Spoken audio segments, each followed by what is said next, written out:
K special പ്രതിജ്ഞ. ചോര ചുവപ്പ് എന്റെ നിലനിൽപ്പിന്റെ നിറമാണ്. തോന്നിയവാസത്തിനുള്ള ലൈസൻസ് ആണ്. സംരക്ഷണത്തിനും കരുതലിനുമുള്ള പരസ്യ കോഡാണ്.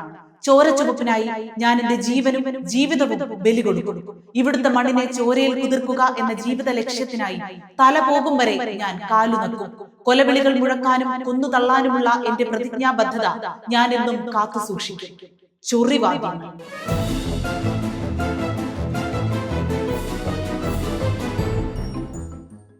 നാടിനെ നടുക്കിയ പെരിയ ഇരട്ട കൊലപാതക കേസ് കുറ്റവാളികളെ പരസ്യമായി പിന്തുണച്ച് CPM കണ്ണൂർ സെൻട്രൽ ജയിലിൽ എത്തി പ്രതികൾക്ക് P ജയരാജൻ പിന്തുണ അറിയിച്ചു. അതെ, ഇതൊക്കെ മനസ്സിലാകണമെങ്കിലേ ആദ്യം നിങ്ങൾ മനുഷ്യനാകണം. മാതൃരാജ്യത്തെ ശത്രുക്കളിൽ നിന്നും രക്ഷിച്ച് കാത്തു സൂക്ഷിച്ച ധീര യോദ്ധാക്കളെയാ ജയിലിൽ ചെന്ന് കണ്ടത്. വെറുതെ അല്ല. അതിലെന്താ ഇത്ര തെറ്റ്? അത് മാത്രമല്ല, ഇങ്ങനെ പല പ്രസ്ഥാന തരങ്ങളും ഞങ്ങൾ കാണിച്ചെന്നിരിക്കും. അതിനെ ചോദ്യം ചെയ്യാൻ ഇവിടെ ഒരു വോട്ടറും ഇങ്ങോട്ട് വരണ്ട. മുദ്രാവാക്യം വിളികളോടെയാണ് CPM പ്രവർത്തകർ പ്രതികളെ ജയിലിലേക്ക് വരവേറ്റത്. പ്രതികളുടെ വീട്ടിൽ ജില്ലാ സെക്രട്ടറിയും പാർട്ടി നേതാക്കളും നേരിട്ടെത്തുകയും ചെയ്തു. ഇങ്ങനെയൊക്കെയാണെങ്കിലും പാർട്ടിക്ക് കൊലപാതകത്തിൽ ഒരു പങ്കുമില്ല കേട്ടോ. അതൊന്നുകൂടെ അങ്ങ് പറഞ്ഞേക്കാം. സ്വന്തമായി കോടതിയും പോലീസും ജയിലും ഉള്ളതിന്റെ അഹങ്കാരമായിട്ടൊന്നും ആരും കാണുകയും വേണ്ട. അതുകൊണ്ട് കൊലയാളികൾക്ക് വേണ്ടി ജയ് വിളിക്കുന്നവർക്ക് വേണ്ടി നാട്ടുകാർ ഒന്നടങ്കം ജയ് വിളിക്കണമെന്ന് അഭ്യർത്ഥിക്കുകയാണ്.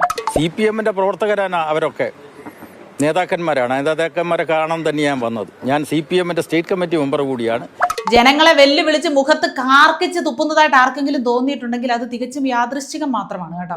കമ്മ്യൂണിസ്റ്റുകാരെ തടവറ കാട്ടി ആരും പേടിപ്പിക്കാൻ നടത്തിയിട്ടുള്ള ശ്രമങ്ങൾ വിജയിക്കാൻ പോകുന്നില്ല. അതൊക്കെ വേറെ കാര്യം. തടവറ കാണിച്ചൊന്നും ആരും പേടിപ്പിക്കേണ്ട, പേടിക്കൂല. പുറം ചെറിയാനുള്ള മെഷീൻ മുതൽ തേച്ചു കുളിക്കാൻ കയ്യോന്നിയും നെല്ലിക്കയും ഇട്ട് കാച്ചിയ എണ്ണ ഉൾപ്പെടെയുള്ള സകല സൗകര്യങ്ങളോടും കൂടിയ സ്വന്തം തറവാട്, അതാണ് ഞങ്ങൾക്ക് ജയിൽ. പാവം അമ്പൂക്ക ലേശം പേടിച്ചെന്നൊരു സംശയമുണ്ട് കേട്ടോ. ഹലോ, നിങ്ങൾ ഓവർ സ്മാർട്ട് ആവണ്ട DSP, മനസ്സിലായോ? നിങ്ങൾ കണ്ണൂരിനാ വരുന്നേ, മാനം കെടുക്കാൻ നിൽക്കരുത്. ഹേ, പേടിച്ചിട്ടൊന്നും ഇല്ലെന്ന് മാത്രമല്ല, പേടിപ്പീരിന് കുറവും വന്നിട്ടില്ല. സ്മാർട്ട് അമ്പൂക്ക. ഇങ്ങനെയുള്ള പ്രതികളെയെല്ലാം വാസ്തവത്തിൽ മറ്റ് സ്ഥലങ്ങളിലേക്ക്, തൃശ്ശൂർക്കോ അല്ലെങ്കിൽ തിരുവനന്തപുരം സെൻട്രൽ ജയിലിലേക്കോ ഒക്കെ ഇപ്പൊ തവന്നൂർ കൂടി വന്നിട്ടുണ്ട്. അപ്പൊ അങ്ങനെയുള്ള ഇടത്തേക്കാണ് മാറ്റാറ്. തീഹാറിലേക്ക് അയക്കാൻ വകുപ്പില്ലല്ലേ? പക്ഷേ നിങ്ങളെപ്പോലെയുള്ള മാധ്യമങ്ങൾ കാണിക്കുന്ന ഈ മാർക്സിസ്റ്റ് വിരുദ്ധ ജ്വരം ഉണ്ടല്ലോ, അതിനെ ജനങ്ങൾ പുച്ഛത്തോടു കൂടിയാണ് കാണുന്നത്. അങ്ങ് ബംഗാളിലെ ജനത്തിന്റെ കാര്യമാണ് പറഞ്ഞെങ്കിൽ അത് ശരിയാ കേട്ടോ. വരമ്പത്ത് കൂലി കൊടുക്കാൻ സമ്മതിക്കില്ലെന്നൊക്കെ പറഞ്ഞ CPM-കാര് കൊല്ലപ്പെടേണ്ടവരാണ് എന്നതാണോ നിങ്ങളുടെ ധാരണ? ഒരിക്കലും അല്ല, അങ്ങനെ പറയരുതേ. CPM എന്നൊരു വാക്കേ ഇവിടെ ഉണ്ടാകരുത് എന്നതാണ് ഞങ്ങളുടെ ധാരണ. നിഷ്ഠൂരമായിട്ടുള്ള കൊലപാതകങ്ങൾ ഈ കേരളത്തിൽ നടന്നിട്ടുണ്ട്. 51 വെട്ടൊക്കെ വെട്ടി ഒരു മനുഷ്യനെ കൊല്ലുക എന്ന് പറഞ്ഞാൽ അതിനപ്പുറം നിഷ്ഠൂരമായ ഒരു കൊലപാതകം ഇല്ല. ശരിയാണോ? അന്നേരത്തൊന്നും നിങ്ങളുടെ ധർമ്മബോധം കാശിക്ക് പോയിരുന്നോ? നിങ്ങളുടെ ധർമ്മബോധം കൊണ്ട് നിറഞ്ഞിട്ട് ഞങ്ങൾക്കൊന്നും കാശിയിലോട്ട് കാല് കുത്താൻ പറ്റുന്നില്ല അണ്ണാ. അവിടെ സ്ഥലമില്ലെന്ന്.